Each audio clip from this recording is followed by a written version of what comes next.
You might have never thought about it, but bloating is often less about what you eat and more about whether the body has the right conditions to digest it. Yes, that's right, the right conditions. So before we look at those conditions, I would like to show the Ayurvedic lens. Because from an Ayurvedic perspective, bloating is linked to Vata dosha, which is formed by air and ether elements.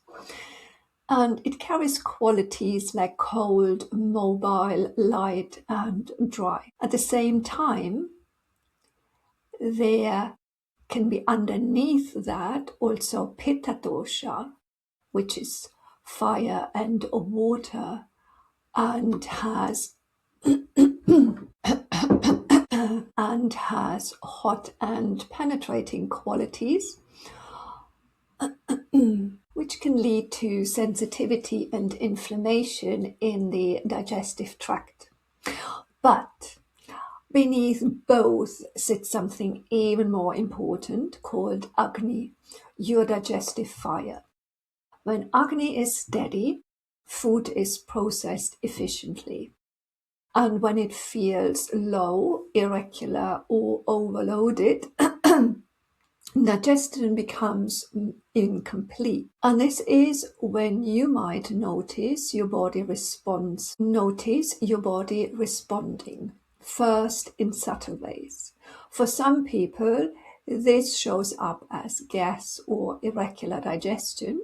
For others, it feels more like heaviness or that sense of being slightly unsettled after eating. So what creates this? Often it's simply the pattern across the day, eating at different times, skipping meals, then eating more later,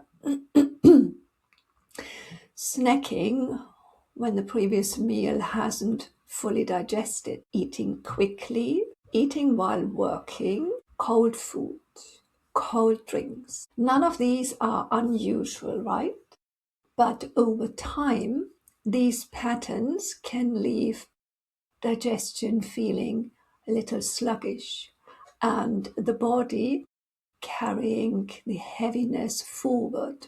Because the repetition of our habits gradually creates the issues, in this case, bloating. I will come back to that in a moment. Before we go further, there's something important to say. The first response is often to remove foods, wheat, dairy, certain ingredients, and sometimes that helps. But often the bigger shift comes from how meals sit in our day. And this is where things begin to change. Simple structure can make a noticeable difference.